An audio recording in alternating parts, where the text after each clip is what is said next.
নমস্কার বন্ধুরা, কেমন আছেন সবাই? গল্প যেখানে সত্যি চ্যানেলের আরো একটি নতুন গল্পে আবারও আপনাদের সকলকে স্বাগত জানাই। আজকে বলবো দেবিকা রানীর গল্প। মনে করুন সময়টা 1940-এর আশেপাশে। সুদর্শন তরুণ বোম্বাইয়ের 1 নম্বর টকি কোম্পানিতে চাকরি পেয়েছেন। প্রথম ছবিতেই নায়ক। তার বিপরীতে ওই ফিল্ম কোম্পানির প্রতিষ্ঠাতা প্রডিউসার সাহেবের স্ত্রী। তিনি সিনেমা রাজ্যের মুকুটহীন সম্রাজ্ঞী। উল্লেখিত দিনে তারা শহরের বাইরে জঙ্গলের দিকে রওনা দিয়েছেন আউটডোর শুটিং এর জন্য। নির্জন সর্পিল পাহাড়ি পথ, মোটর গাড়িতে শুধু হিরো আর হিরোইন। হিরোইন সম্পর্কে রটনা, তিনি গভীর জলের মাছ। আপাতত পাশে পাথর হয়ে বসে থাকা নায়কের দিকে মোহমোহ ইশারায় চাইছেন। একসময় বেশ স্পষ্ট করে প্রলোভনের হাতছানিটি নাড়লেন। সত্য ঘটনা অবলম্বনে লিখিত একটি উপন্যাসে নাকি সেই বিশেষ দিনটির ঘটনাক্রম হুবহু বিবৃত হয়েছে।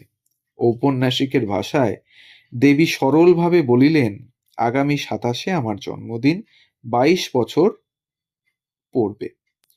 নতুন নায়ক তখনও ক্যামেরা ছাড়া অভিনয় করতে শেখেননি। তাই মুখে যদি ঘোর অবিশ্বাস ফুটে ওঠে, সেই ভয়ে বাইরের দিকে তাকিয়ে রইলেন। দেবী তখন হিরোইন সাজছেন, 15 বছর হয়ে গিয়েছে, বয়স কম করে 35। সাংঘাতিক সেই দিনটিতে যুবাটির জন্য আর কি কি বিপদ ওত পেতেছিল তা ক্রমশ প্রকাশ্য। তবে সেই রূপের ঈশ্বরী কিন্তু সেদিন মোটেও মিথ্যে কিছু বলেননি। এই যেমন তার বিষয়ে তথ্য প্রমাণাদি জানাচ্ছে, দেবিকা রানী অন্তত 86 বছর বেঁচেছিলেন। সেই হিসাব মতো তার জন্ম 1908 সালের 8ই মার্চ। প্রথম মঞ্চাবির্ভাব জন্ম শহর ওয়ালটেয়ারে, আর 4 বছর বয়সে নারদ মুনির চরিত্রে আশ্চর্য রঙিন অভিনয় করে সবাইকে তাজ্জব করে ছেড়েছিলেন। কয়েক বছর বাদেই রবীন্দ্রনাথ ঠাকুর শান্তিনিকেতনে পড়তে আসা এই নাতনিটিকে আলাদা করে লক্ষ্য করলেন। সুকুমার বিদ্যা, চারুশিল্প, নাচ গানে তুখোড়। গুরুদেব তখনই বোনপোকে বলেছিলেন, তোমার কন্যেটি সূর্যমুখীর কুঁড়ি, ওর জন্য রোদ্দুরের বন্দোবস্তে ফাঁকি দিও না যেন। সেই মাহেন্দ্রক্ষণেও কিন্তু ওই আপনাতে বুঁদ ছোট্ট মেয়েটির প্রকৃত বয়স 21। তার জীবনে যে শৈশব বা কৈশোর কোনো কালেই ছিল না। তাই সেই পর্যায়ে বয়সোচিত গল্প তেমন একটা মেলেও না।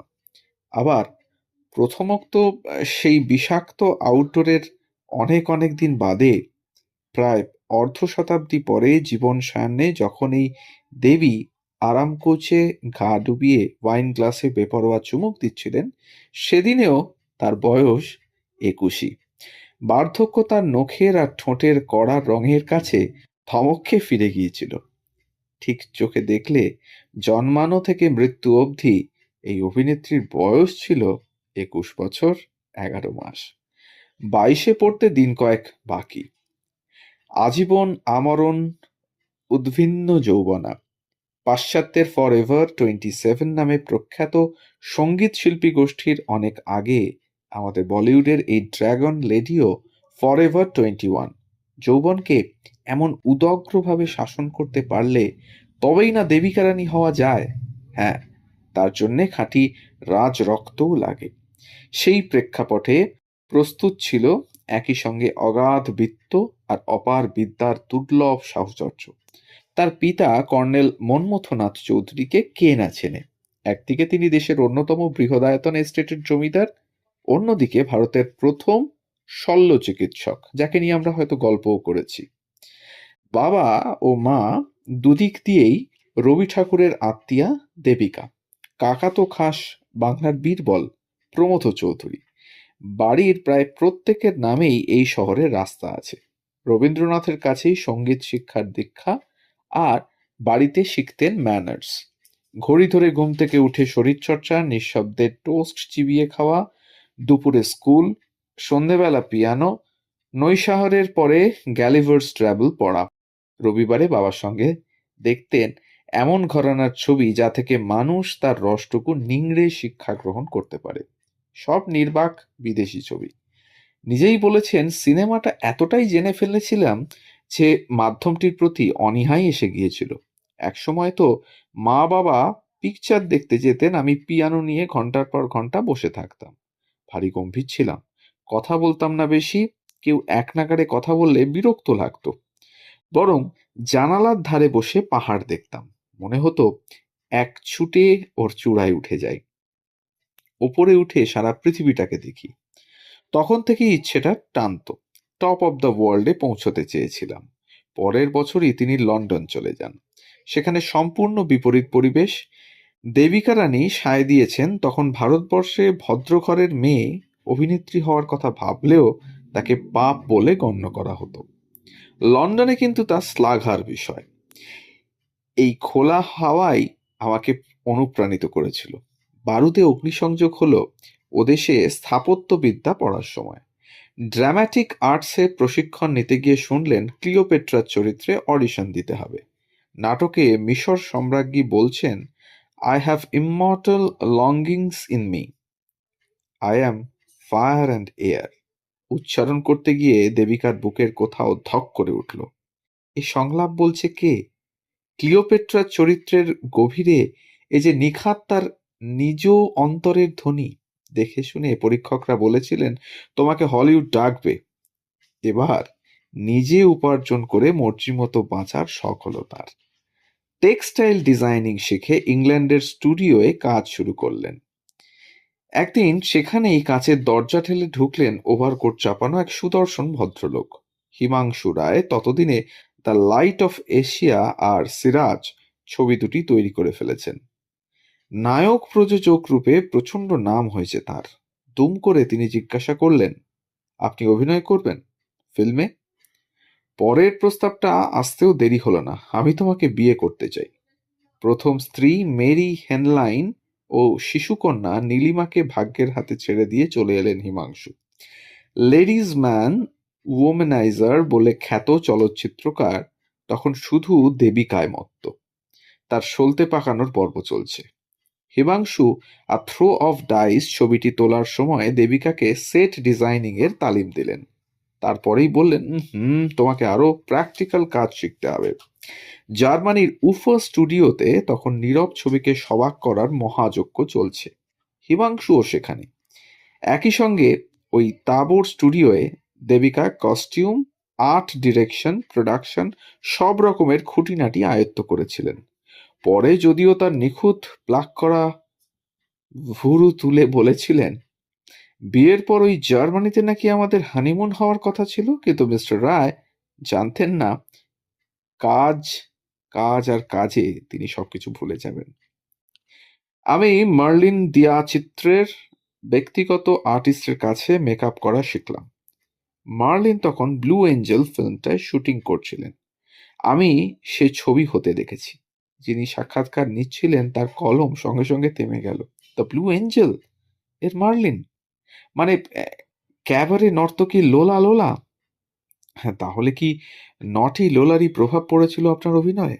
উত্তরে কুন্দ ফুলের মতো একরাশ হাসি ছড়িয়ে দিয়েছিলেন দেবিকা রানী, এবং তিনি বলেছিলেন, শুধু তাই কেন হবে, মনে রেখো যে কোনো শিল্প জীবনযাপনেরই অঙ্গ। আমার অভিনয় জীবনে সামগ্রিকভাবেই পাশ্চাত্য ভাবনার অনেকখানি অবদান। তাই যেই না উফার দিনগুলো শেষ হলো, 20th সেঞ্চুরি ফক্স আমাকে নিয়ে নেওয়ার জন্য সে কি ঝোলাঝুলি। বেশ কয়েক বছর চুক্তি করিয়ে নিতে চাইল তারা। হিমাংশু রায় না করে দিলেন, বললেন, আমরা যা শিখেছি নিজের দেশকে দেব। স্বামীকে বেশ ভয়ই পেতেন দেবিকা। প্রায় 16 বছরের তফাৎ ছিল তাদের। আলগা টানের বাংলায় একবার বলেও ছিলেন, সেই আমলে বাপের বয়সী লোকই বলতে পারো, ওহ কি শাসনই না করতেন। ভারতে ফিরে বম্বের উপকণ্ঠে মালাডে বম্বে টকিজ স্থাপন করলেন হিমাংশু। ইউরোপ থেকে মহারথী কলাকুশলীদের ডেকে আনলেন তার স্বপ্নের ফিল্ম সিটিতে, এবং খোদ দ্য লাইট অফ এশিয়ার পরিচালক ফ্রান্স আস্টেন ছবি পরিচালনার দায়িত্ব নিলেন। অবশ্য তার আগেই ভারতীয় সবাক ছবি কর্ম মুক্তি পেয়েছে। ইংরেজিতে সে ছবি দেখে ধন্য ধন্য করেছে হলিউড। জয়নগরের রাজার ভূমিকায় হিমাংশু রায় যে দাপট দেখাবেন সে তো প্রত্যাশিতই ছিল, কিন্তু সীতাপুরের রানীর ভূমিকায় উনি কে? প্রথমবার দেবিকাকে পর্দায় দেখে বিদেশি পত্রপত্রিকা ফেটে পড়ল প্রশংসায়। ডিভা, ভারতের স্ক্রিন গডেস তকমা দেওয়া হলো তাকে। কেউ বললেন অজন্তার গুহা চিত্র, কেউ লিখলেন তার ভেলভেটে রাখি পল্লব, কেউ আরো এগিয়ে বললেন এর আলোয় তো হিমাংশু রায় চাপা পড়ে গিয়েছেন, আর তার ইংরেজি উচ্চারণ মনে হবে যেন পিয়ানোয় ঝংকার উঠল। কর্ম ছবির সেই অলৌকিক চুম্বন মোটেও ভারতীয় পর্দার প্রথম লিপলক ছিল না। তার আগেই 1929-এ Prapancha Pash a throw of dice সিনেমায় সীতা দেবী ও চারু রায় ঠোঁটে ঠোঁট মিলিয়েছিলেন। 20-র দশকে পতিভক্তি ছবিতে ললিতা পাওয়ারকেও এমন দৃশ্যে দেখা গিয়েছিল। আসলে সে সময় তো ছবির দেশকাল বিভাজন ছিল না, ছবি হতো ছবি, স্থানভেদে তার চরিত্র ও কাহিনী বদলাতো শুধু। সিনেমার উৎকর্ষের কাছে সামাজিক বাধা নিষেধ এতটুকু পাত্তা পেত না। বিদেশি ছবি মাতালেন চটুল মেজাজের ফ্ল্যাপার গার্লস, তাদের ছোট করে ছাঁটা চুল, বব কাট, হাঁটু ঝোলের স্কার্ট, এইসব। আর সে সময় ভারতে তোলা সিনেমায় থাকতো বৈভব, রাজপ্রাসাদ আর শ্লেষ মেশানো রাজা রানীর রোম্যান্স। সেই ছকেই কর্ম সোনা ফলালো বক্স অফিসে। 60 মিনিটের কিছু বেশি সিনেমাটির 4 মিনিটই হিমাংশু দেবিকার চুম্বন। বহুদিন ভারতীয় পর্দার দীর্ঘতম চুম্বন দৃশ্য ছিল সেটি। 2 দশক আগে রাজা হিন্দুস্তানিতে গাছের নিচে আমির খান ও করিশ্মা কাপুরকে দেখে অস্বস্তিতে পড়েছেন যারা, শুধু 17টি চুম্বন দেখার লোভে বিশেষ সিনেমা দেখতে আজও হলে ঢোকেন যারা, কর্ম দেখলে তাদের মনের সব কালো ছোপ বুঝিবা দূর হয়ে যেত। সে ছিল জীবন্ত আরব্য রজনী।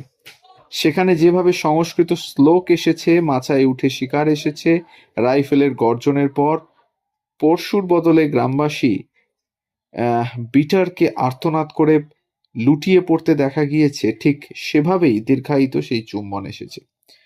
ছবির কাহিনীকল্পে এই দৃশ্যটি অত্যন্ত জরুরি।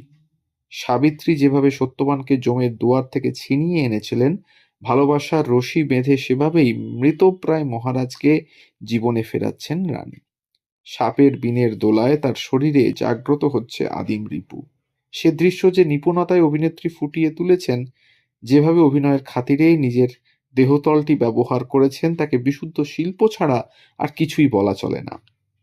তাই ওই দৃশ্যকে সেন্সরের কালিতে দাগিয়ে সরিয়ে রাখলে বড় ভুল হয়ে যায়।